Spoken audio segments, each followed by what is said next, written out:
Hello, everyone. And first of all, I want to welcome you all to the best panel of the day, certainly the best panel the three of us are on. So, I'm Oline Cogdill. I review mystery fiction for the Sun Sentinel, Tribune Wire Services, Publishers Weekly, and Shelf Awareness. I'm in my 9th year as a judge for the LA Times Book Prize, and I also have an essay in the MWA's How to Write a Mystery, which has won several awards and was edited by Lee Child and Laurie R. King.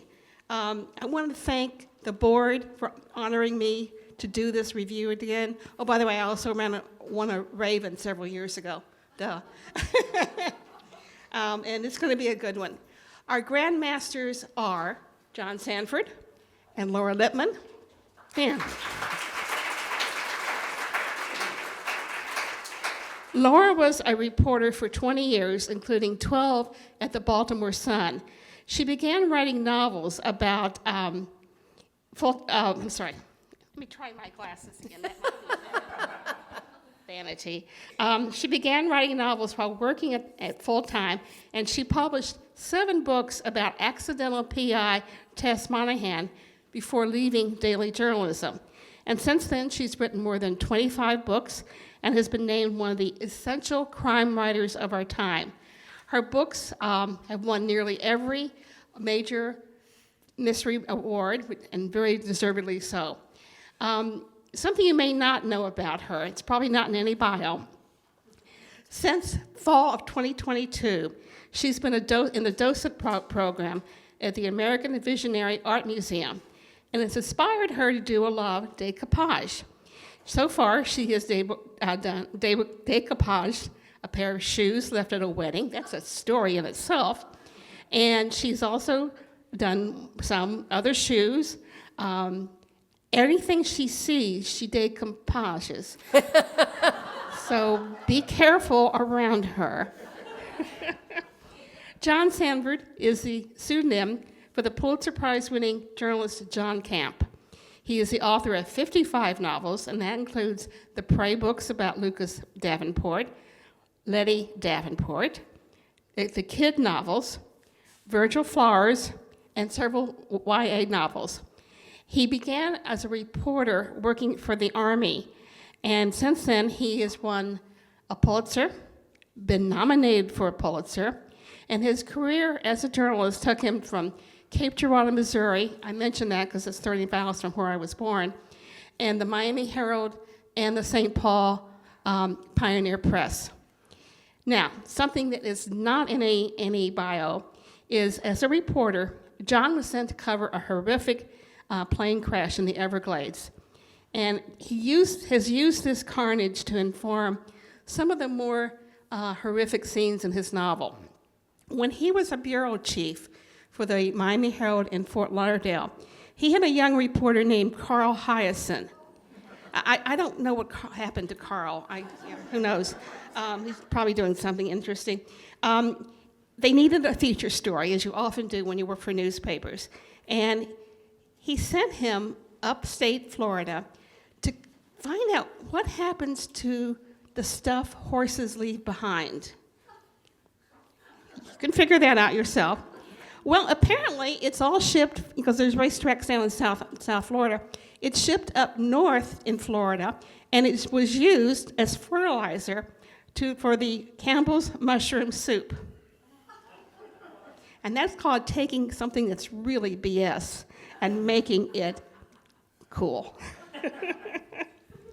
I like to start these Grandmaster interviews by taking the reader and you all back to the beginning of your career. And I think this is the first time this panel has had 3 journalists, which is kind of cool, I think. Laura, you wrote 7 books about Tess while you were still working daily. John, you had 2 nonfiction books, I think, when you were still working before you left. We all know that many mystery writers start off as journalists. What spurred you on to become a full-time writer? And why did you even want to become a writer? Well, we were already writers, That's technically. true. That's true. I always always wanted to be a novelist. I can't speak for it, but it didn't seem practical. And I didn't have anyone in my daily life that I looked to that I didn't know any novelist. I was the daughter of a journalist. Right. And so I saw my father's life and I was like, okay, so if you want to write for money, you're going to have to become a journalist. And I graduated from Northwestern. I got a job at the Waco Tribune-Herald. I like to say that I supported myself full-time as a writer from the day I graduated from college. The first 6 months at the newspaper, I had to take a shift at an Italian restaurant. I made $175 a week. It was not enough even in Waco, Texas. That was in my first job. 1981. It was like it just wasn't quite enough. And if I worked lunch at the Italian restaurant, I got tips plus a meal. So, but I mean, at 6 months in, I got past my probationary period and I got bumped up to $200, and I was fine from then on. But yeah, I always wanted to be the person who sat in a room and made stuff up. But I'm glad for so many reasons that I did a 20-year detour through a world in which most people understood you were not supposed to make anything up. And it's the best thing that ever happened to me as a novelist, that I had those 20 years as a journalist. Was there any one incident that spurred you on? I mean, being a novelist was always the plan. It was a plan that many, many people laughed at. But I do remember I had this coworker at the San Antonio Light who said, "You know who has a good gig? Tony Hillerman has a good gig. You just need to come up with an interesting place, an interesting protagonist, and you just make up mystery stories. How hard could that be?" And this was like a really talented guy who was also the laziest person I ever met in my life. So he was never going to do it, but it kind of stuck. I was like, that is a good gig. I think I could do that gig. What about you, John? Did you always want to write novels? Yeah, more or less, but I was also pretty happy as a reporter because I like running around doing what reporters do. My problem was that I had my first wife, who later, she died 20 years after I started doing this, but my first wife and my kids all wanted to go to college at the same time, and I couldn't afford to send one of them to college on even after the Pulitzer, and I got a $50 a week raise. I couldn't really afford to send even one of them to college. It seemed like it would have been a struggle, but I had three. So I think that the key moment for me really was when I realized I was going to have to do something different. So then I wrote two reported nonfiction books, one on art, which has always been a serious interest of mine. It was published by Rizzoli, and the other one on plastic surgery, which I did with a surgeon from the University of Minnesota.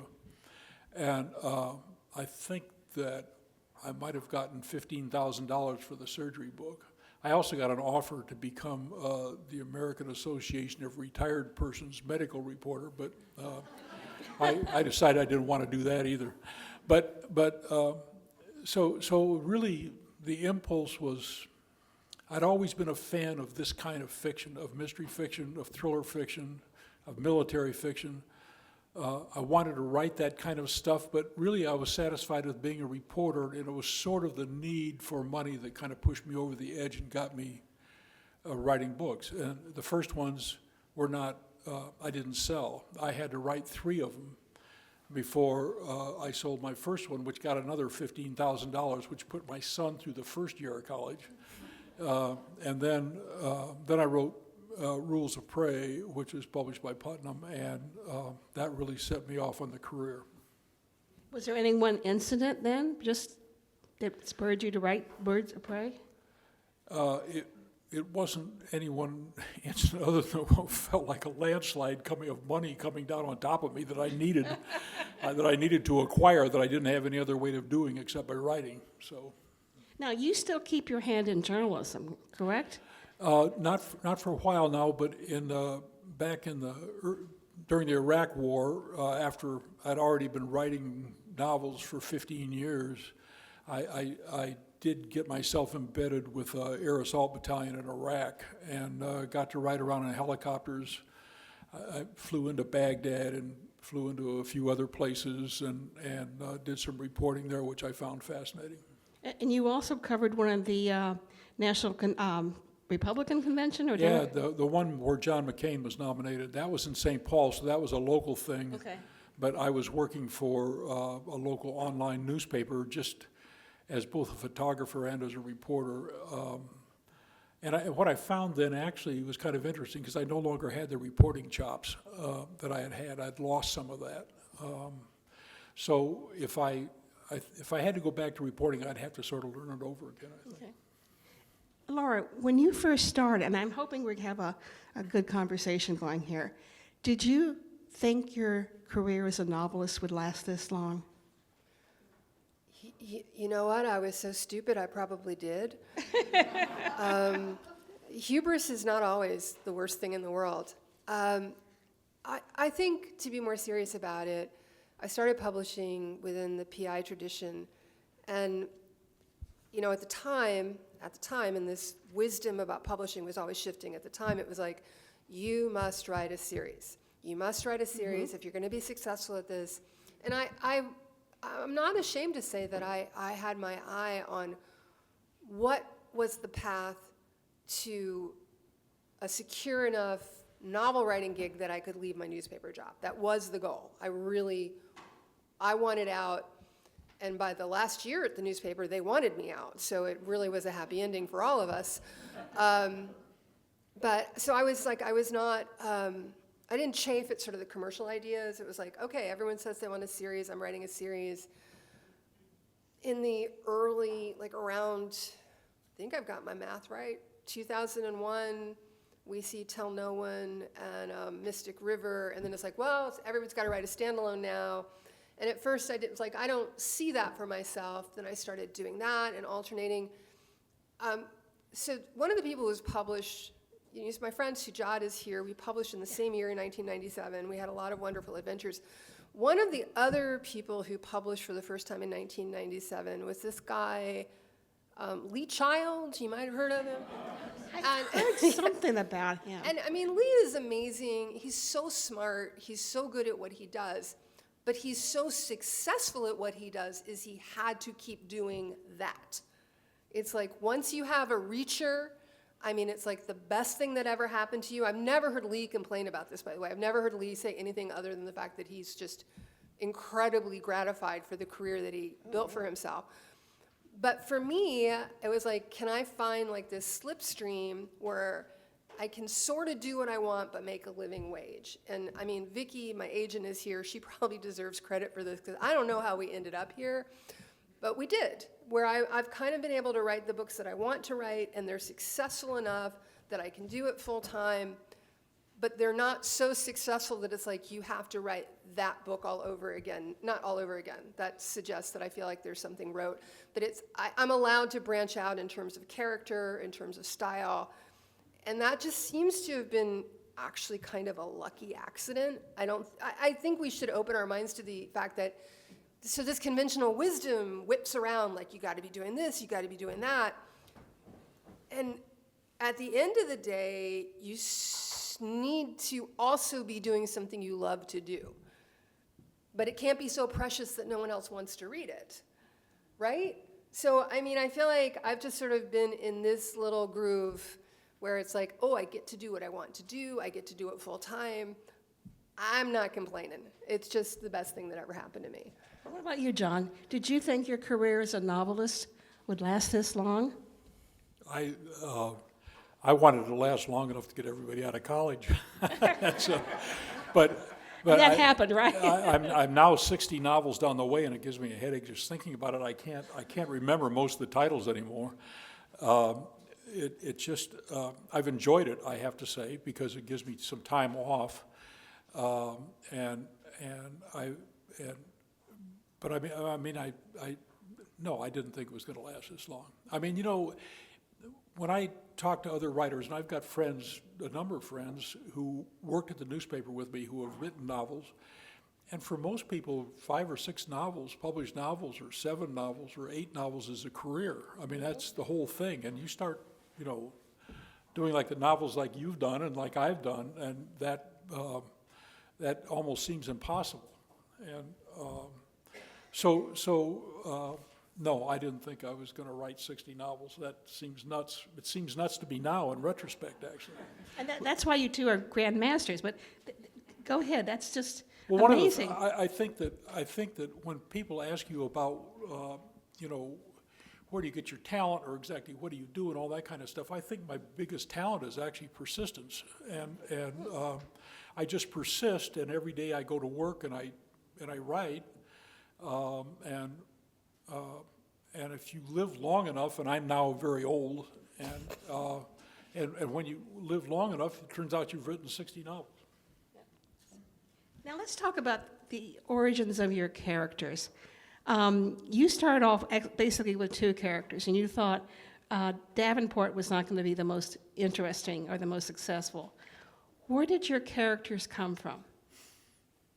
What was your inspiration for them? Well, the first novel that I published was about a computer expert named Kidd, Captain Kidd. Yeah.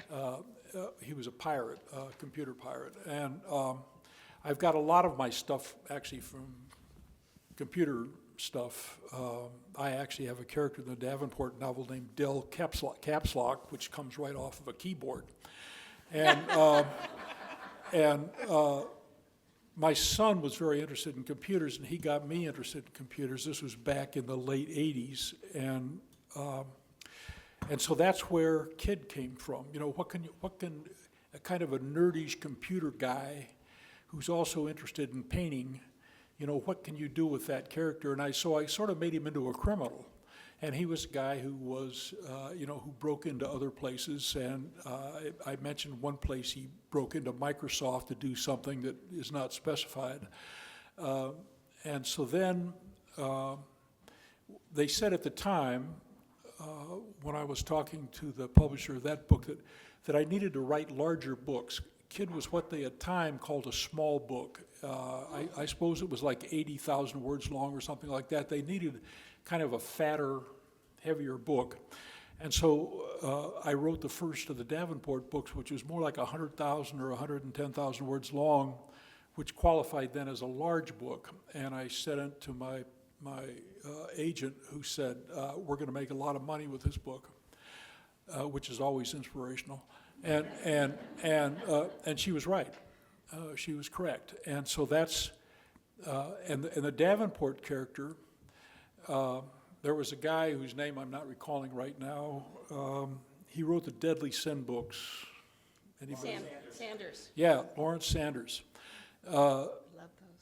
And I was a big fan of those books, and I'd read all of his books in a couple of different series, and so I started thinking of a character along that, but I also had a problem. Laura mentioned that people wanted you to write a series. They not only want you to write a series, they want you to have a bunch of books. They want you to develop a shelf, and because that shelf keeps paying off for the publisher for years. I'm still getting royalties from a book I published in 1989.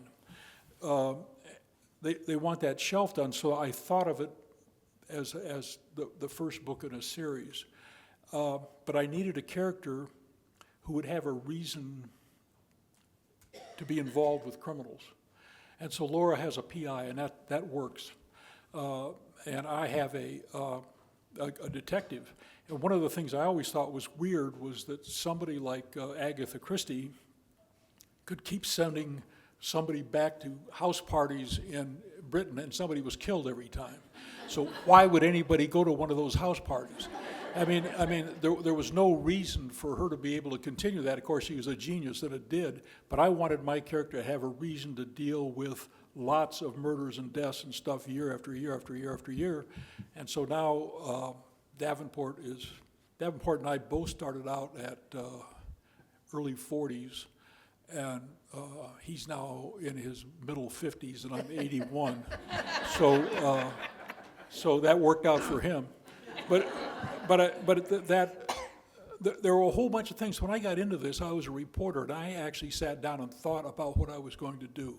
The books are engineered rather than inspired, and I deliberately engineered them. I picked out a guy who was going to have a lot of contact with crime, a lot of contact with criminals, a lot of contact with people in Minneapolis, because that's the area that I was living in and knew best.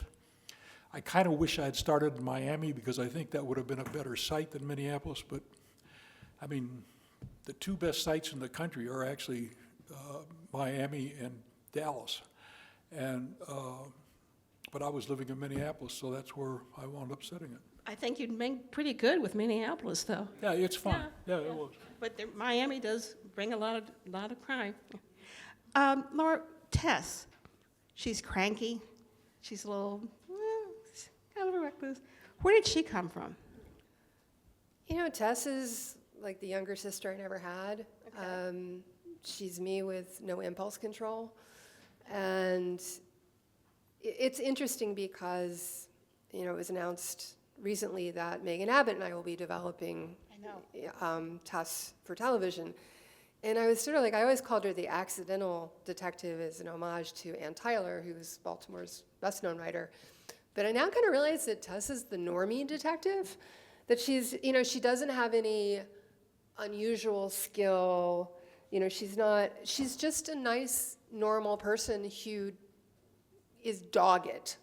Like, she doesn't rest until she understands what's happened and where the answers are. And, you know, I read PI fiction and loved it a lot. It's unusual, it's not unique, but it's unusual to meet the detective on their first case. If you look at Paretsky, if you look at Grafton, those were established PIs with backstories. Mosley kind of takes us in at the beginning of Easy Rawlings, but and actually I think some of Carl Hyacint's characters you meet when they're, you know, making their transitions. But in general, I had not read a lot of things in which you meet the PI when they're taking their first case. And I was like, well, that's what I can do, because I was working in a newspaper. I was literally 5 from the bottom of the seniority list. And the Baltimore Sun had, for the first time ever, started talking about considering layoffs. It would still be I'd be gone from the paper before they ever laid anyone off.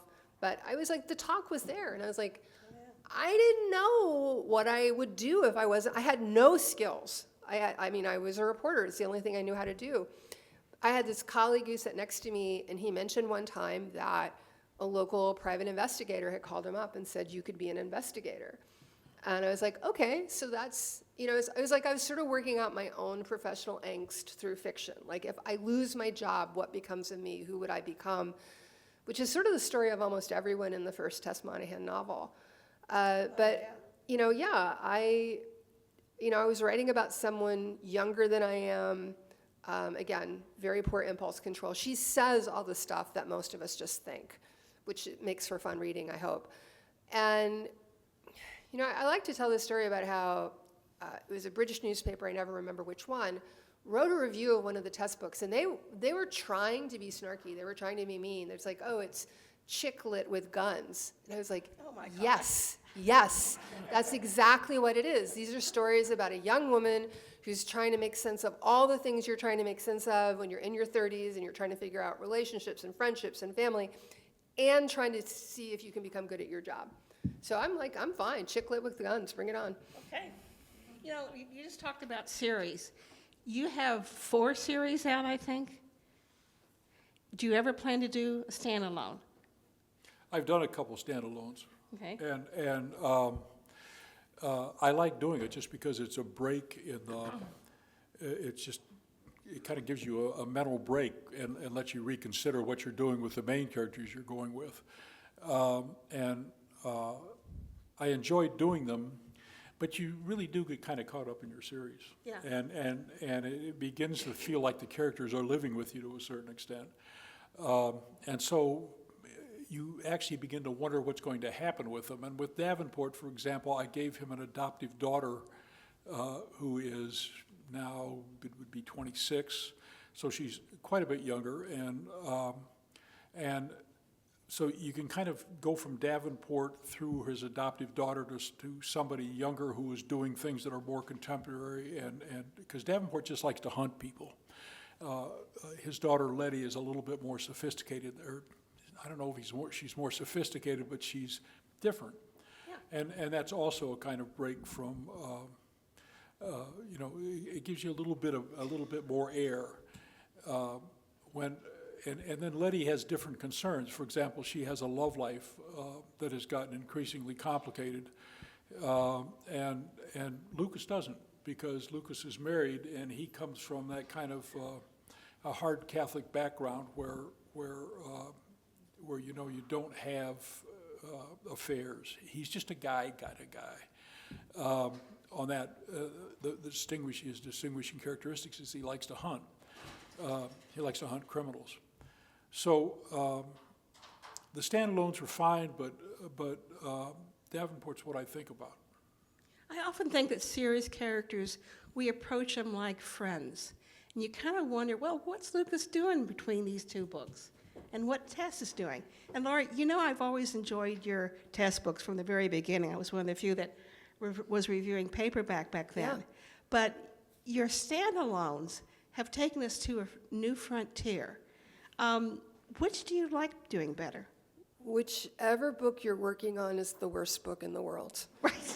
That's just a given. Like, the book in front of you, it's terrible. And it's like, if you're working on a standalone and you're like, I'm going to go back to my series, you're just like someone in a bad marriage who thinks that when you switch it up, it's going to be a lot better. You're still going to be you. It's still going to be torture. That's true. It's just, yeah. And by the way, I'm someone who, I don't really subscribe to those old sayings about how horrible writing is. I actually like writing. I think it's just a divine gift that I get up in the morning, and once every, kids off to school, breakfast is eaten, I just get to go sit at a desk and make stuff up. Even on the worst day, that's not a bad day. But at the same time, I've always told myself that whatever I'm doing, the day I hang it up is the day that I'm sitting at my desk thinking, this is easy. I got this. I mean, because it's everyone. It's like I've never done it before. Like, every time I write a book, I'm like, have I done this before? Why is this so hard? Why is this so strange? What am I doing? What's going on?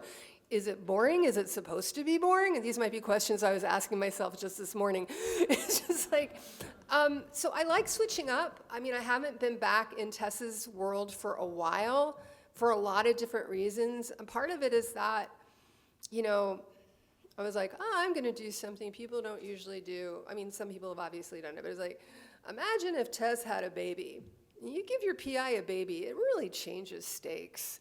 Like, things that readers would find acceptable in a character who doesn't have that much to lose is like, you have a husband, you have a kid, you have to be careful, you can't take chances. So there's been a lot of reasons why Tess has been paused. I mean, she keeps popping up. Yeah. Yeah, I mean, she's popped up in Dreamgirl. She'll be popping up in the book I'm publishing later this year. So she's there.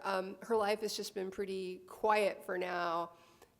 I've never closed the door on her. I've always been like, when there's a right story to write, that I will do it. I just haven't found my way back to it yet.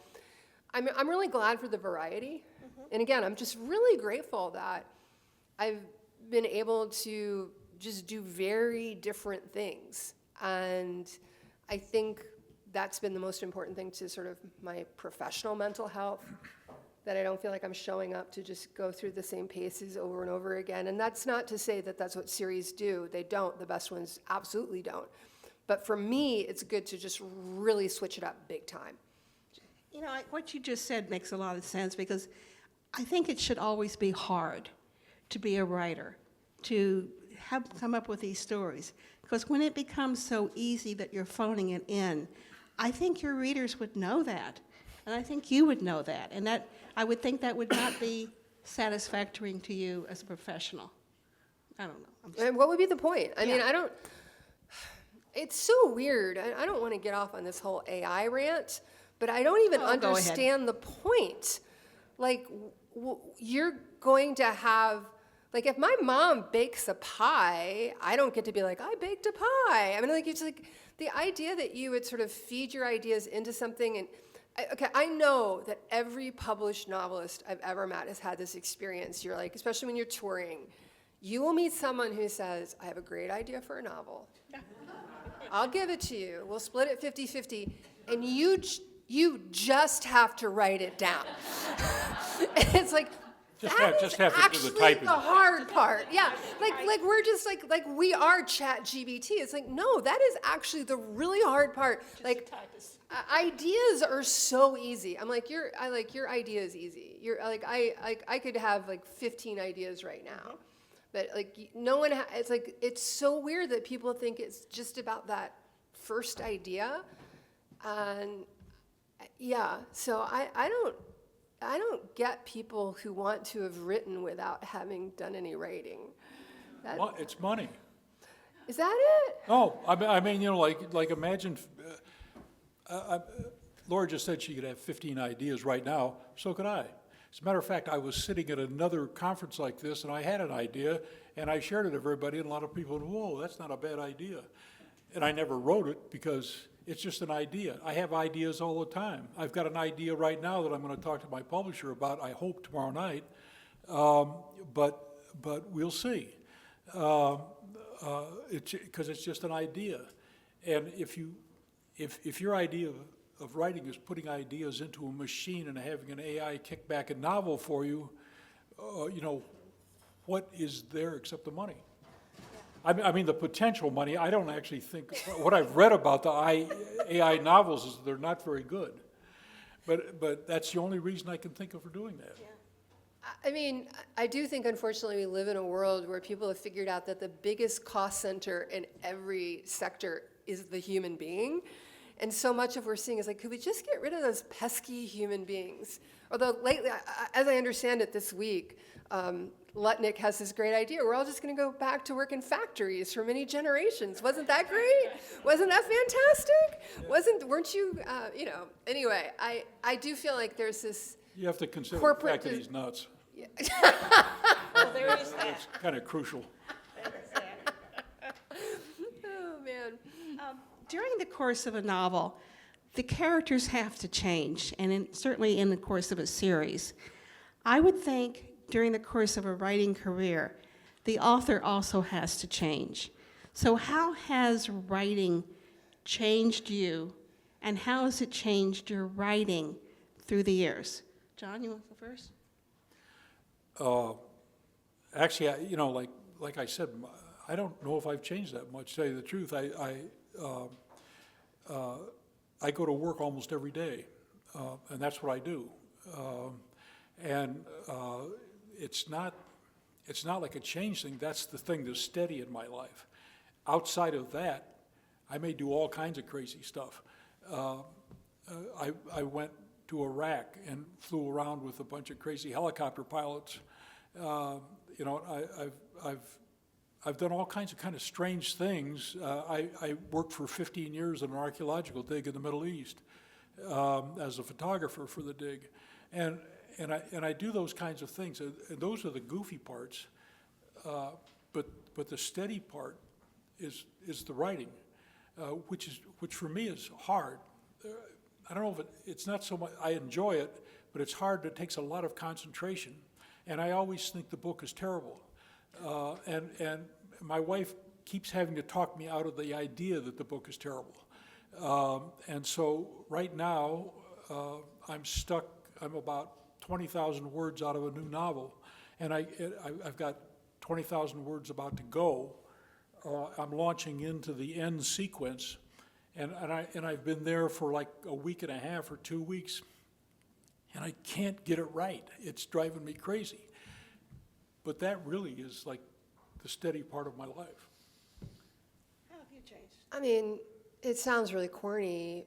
Becoming a mom really late in life changed me a lot. It's just a different headspace, and I'm kind of amazed at how much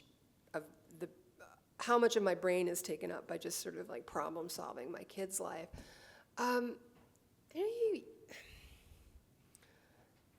Okay, so this is, I don't really like to talk about, it's weird, I'm like, I don't want to be self-serving. I don't want to talk about myself, but let me do the math real quick. So about almost 20 years ago, I published a novel that featured a character named Muriel Blossom, and she was a widow in her 60s.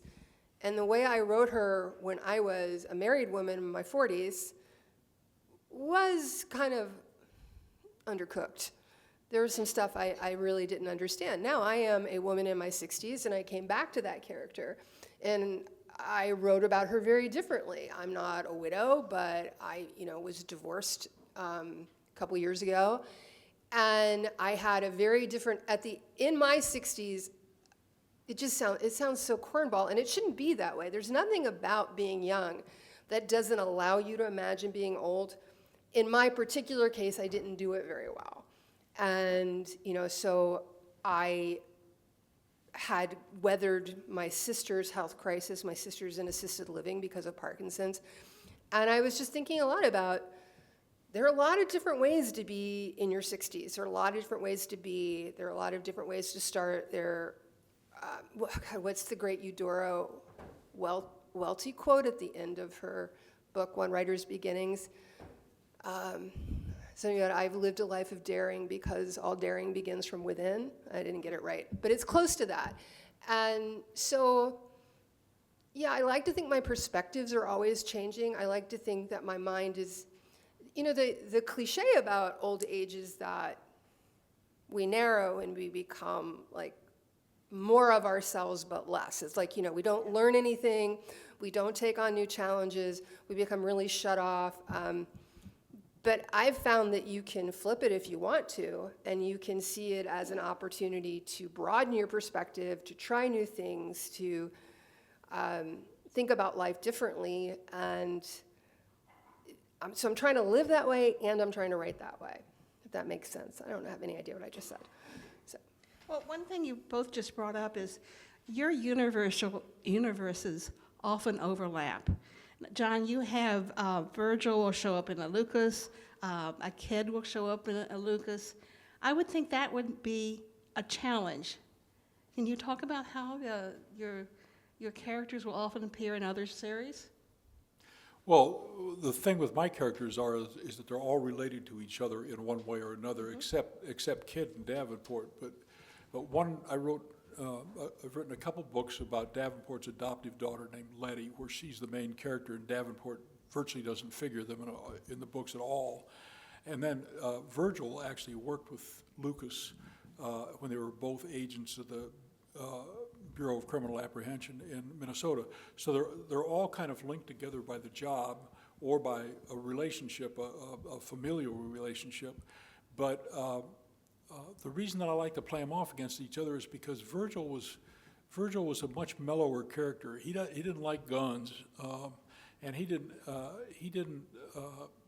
like shooting people, and I mean he would do it occasionally when he had to, but he doesn't like violence, and he also kind of understands criminals in a different way than Lucas does, because he understands criminals, a lot of them, as just being sort of losers, kind of stupid people who are in trouble.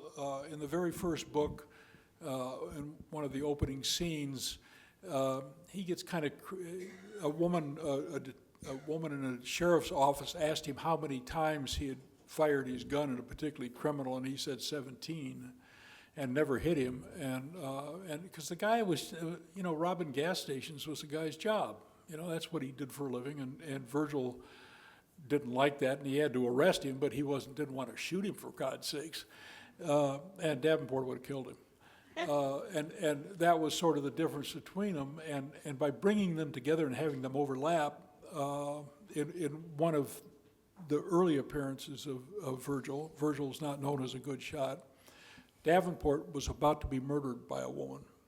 They were sitting together on a bench, and the woman and Virgil shot the woman and hit him in the leg, and Davenport was really pissed off, and he said, you should have shot her in the chest. And Virgil said, I was aiming at her chest.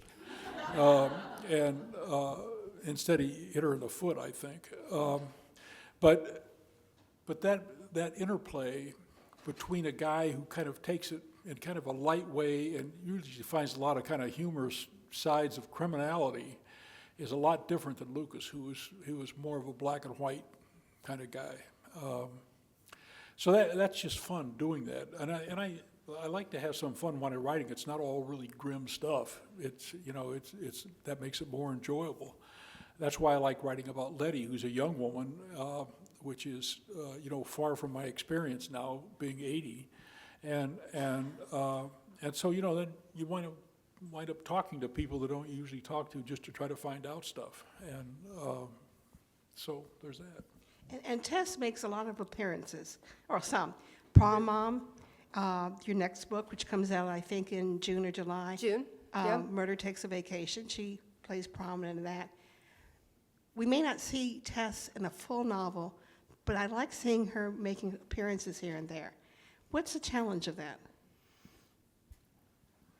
I'm just writing about a world, and the world is pretty much Baltimore in the now, for the most part. I mean, obviously, we have a Baltimore widow on vacation, so she's not on vacation in Baltimore.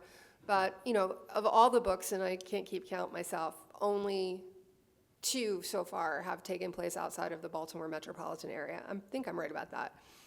And so it makes sense if the joke is we call it Smaltimore, that you run into. I mean, I'm going to tell the story that when I was sitting here, one of the people who's nominated for the Edgar for Best Short Story, I babysat her, and Anna, and she came up, and Anna was little, and our fathers were such dear friends, and that is just, the ultimate Smaltimore story. Everyone's kind of connected, everything is connected, and, there's definitely a variety of Baltimore temperaments, which tends to be about being overly invested in the past. And sort of, I would say there's a struggle with nostalgia that tends to revere the past, and then a more jaded, cynical view. We're 10 years out from Freddie Gray this week. I believe it's this week or last week. So the city has always been my subject, and this is one thing I do miss about being a reporter, is the way I knew the city as a full-time reporter is very different from how I know it now. I just was more plugged in. I knew more about how things worked. I had a bigger macro view of the city I live in. And now what I have is, kind of a mom's eye view. I mean, it's what I see from my neighborhood. It's what my neighbors talk about. I mean, I live in the city. I live in a very urban neighborhood. But it's still just sort of like, one day I said to one of my neighbors, why are there so many young people in our neighborhood? And she's like, because Baltimore is probably the cheapest city to live in on the eastern seaboard, and they want the experience of living in a city. I just couldn't figure out, why are all these young people in the neighborhood? What are they doing here? All these young people. These young people. There are a lot of bars in our neighborhood, too. I don't know the city in the same way, and I miss that. I really do miss knowing how everything worked, or only having to walk 30 steps to talk to someone who knew something I didn't know. My colleagues at the Baltimore Sun were incredibly helpful to me, because you could say, okay, so when you go visit someone on death row in Maryland, what does that look like? And you'd usually get a better story than you would have imagined, because it's slightly different than you saw it in the movies. Or how does somebody get a liquor license? Stuff like that was just right there. And now I have to, work harder, make phone calls. Yeah. So it's always really been about Baltimore. I mean, in a lot of ways, my early books were born out of me trying to figure out, why do I love this city so much? Because I really do. And it's other people hate it so much, and they say such nasty things about it. And, don't even get me started on the huge irony that everywhere I go, people are like, is it really like it is in The Wire? So complicated. Tom Clancy blew it up with an atomic bomb. That's right. It says a lot about Tom Clancy, I gotta say. Oh man, yeah, it's okay. So Baltimore's so small that I wrote about Tom Clancy's divorce settlement, and then later I used his wife's lawyer for my first divorce. Because she's great. She's like, it's so interesting. You have all the same intellectual property issues as Tom Clancy, but none of the money. Yeah, I know. As a writer, what are you most proud of, John? I can't answer that question, I guess. The fact is that it's both a profession and a job, but I mean, you know, like,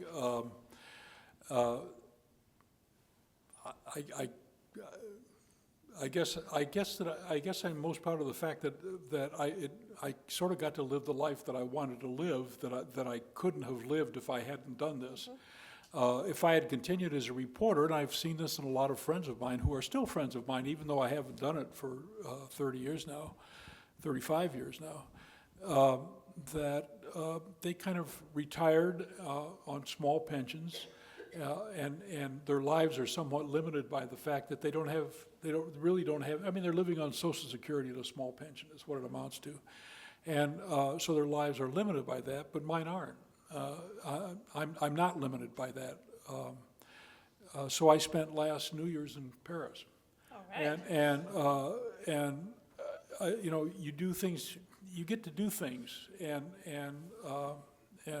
that, I don't know if that's something to be proud of, but that's just one of the side effects of actually having a long career in writing. I wanted to say something that Laura referred to earlier, since we're kind of running out of time here, and that's Lee Child. I know Lee. And some of the things that Lee has done in his books are really stupid. He had a guy drive from someplace in the middle of Nebraska to the Mississippi River in Iowa in like 3 hours, and then turn back and drive around and turn around and drive the other way in another 3 hours all the way back to the middle of Nebraska. And I have driven that any number of times when I was traveling a lot between California and the Twin Cities. That's 1,000 miles. You can't do it in 3 hours. But the thing that Lee has, and I think that most, you know, successful writers do, and I'm not sure that I do in the same quantity, is that Lee is extremely charming. His books have charm to them, and a lot of the very successful writers have managed somehow to put charm into their books. And the very first, I've read all of his books, and I really love his books because they're so damn charming. But his first book, you know, Reacher shows up in this small southern town where his brother was murdered, and he didn't know that. You know, he just happened to show up in a town that's got 3,000 people in it, and that's where his brother was murdered, and a giant conspiracy is taking place. And I thought that was the dumbest thing in the world, but the book is so charming. And that's almost what his career was being a really charming guy and very literate. And he's, and the other thing that's really annoying about him is he's such a nice guy, he just is a nice guy, but I think that is one of the things that I can see in this specific writer, and that I can see in other writers, where things jump out at you. He is just so charming, and I think that is really critical in a lot of ways to a long writing career. The other thing is that I think that most writers are interested in everything, and I think that's why reporters make good writers, because most reporters are interested in everything. So I was, when I was on my way down here, I was talking to my wife, and Laura had this book. I can't tell you what the title of it is. I probably can't either. Well, it's the one about the women with eating disorders. Oh, The Sugar House. And one of the characters in it was so thin that her body began to get covered with hair. Yeah, she's like a little wolf girl. And yeah. it just creeped me out. But I think that's one of the things that really good books do, is that they have information in them that you don't know about, and it's presented in a convincing way, and all of a sudden you think, wow, that's pretty interesting. You know, that's weird, because actually one of the most defining things I've ever read about writing was Mary McCarthy's The Fact in Fiction.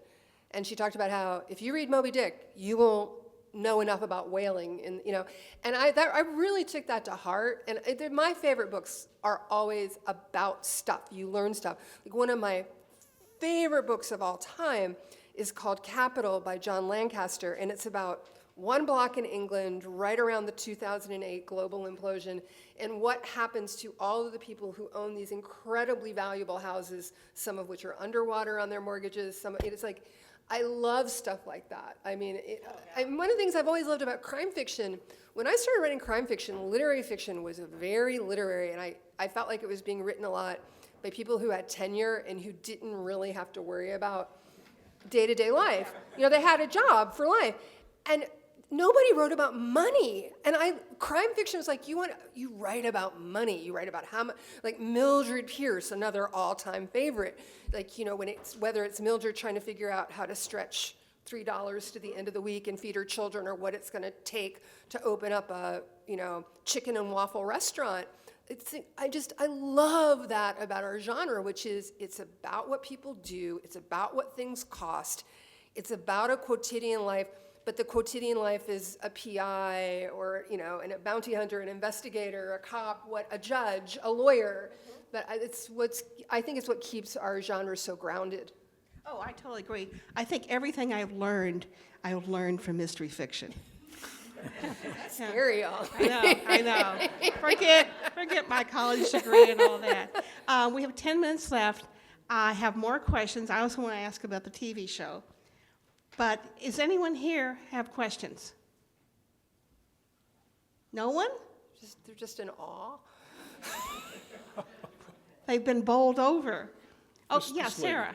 This is maybe too generic of a question, but I, like you are, was, started writing when, series was a thing, and I loved it, and I loved reading about the character over and over, but aside from, is that the trend now? Like, I'm not seeing it happen. Oh, I would tell you not to chase a trend ever. Oh, no. Because I wrote about this earlier this year. Slow Horses, I'm just so in love with that series. And I'm talking about the books. And I started with the show, and the show is so good that I was like, well, I'm not going to wait for the show anymore. I'm going to read all these books, and I have a buddy in Baltimore, and all we do is talk about Slow Horses. And, and I'm moving on to other Mick Herron books now. So I feel like I have no idea. I mean, and maybe that's a precious thing to say. Maybe it's probably a very privileged thing to say. But I've never known anyone who chased the big. My former publisher, Lisa Gallagher, had a great saying about publishing, which is everything's smaller than the mother ship. And you have one of these big successes, and then there are a dozen imitators, but it's really rare. I'll tell you, the one person who kind of outdid the mothership, Presumed Innocent came before The Firm. So, Scott Turow kind of, I'm surely there were legal thrillers before, we know what they were, but you had this big book, Presumed Innocent, and then you had The Firm, which was huge, but that's the anomaly. So, but you know what? I would not be surprised in these uncertain times we live in. I think a series would be, I would like to find 5 new series right now to read. I would be very, very happy. They provide comfort, they provide stability, they provide a through line. That's how I feel. But I think it's pretty obvious that I don't know what I've never been close to having like a huge success. Mick Herron, by the way, is a friend of mine, and I just have a short story about him, and that is that I said when I'm reading the book or I'm looking at that stuff, I visited him in Oxford, where he lives, and I said, I'm confused. Does he work for MI5 or MI6? And Mick said, I don't know. It's like, and he said, because if you look at what they do, one of them, the guy, they seem to be involved with internal security, but they also seem to have been spies in Europe, which are completely different departments. They don't even talk to each other. He's said in interviews that his books are really about failure. Yeah. But they're also extremely charming. Oh, the writing.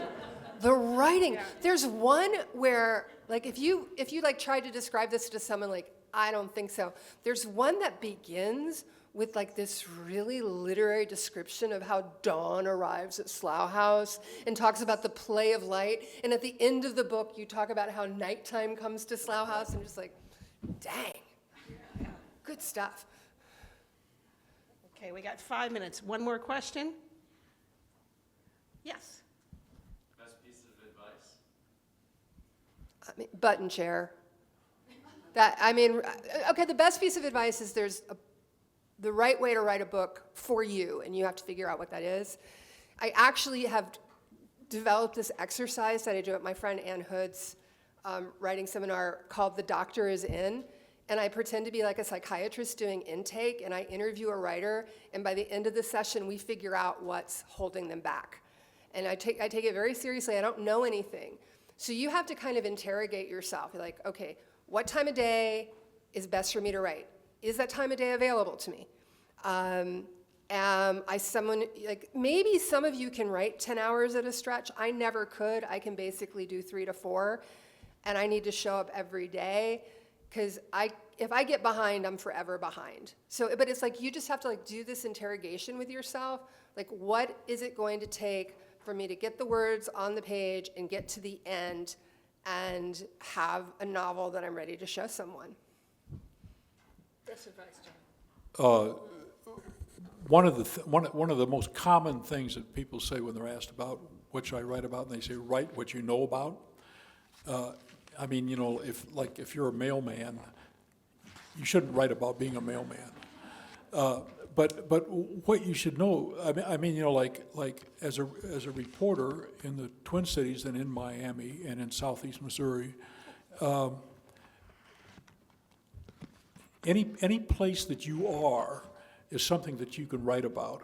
And when I'm writing about Minneapolis, I go and look at the places that I write about. And one piece of advice I'd give anybody who wants to write is just try this a few times. Go someplace and sit down and look at what's around you, and then write about that. Just write that scene. And don't worry about anything else, and don't worry about whether it's literary or not. Just write what you see. The best place to do it is a bar. And because there's a lot of stuff going on in most bars. So you go in and write that, and what you will find is you have a very nice piece of writing, and that in a way encourages you to write what is about you. But the thing is that you can take that bar scene and you can put a murder right in the middle of it. All of a sudden somebody pulls out a gun and goes pop. Well, why did he do that? Okay, your story's now started.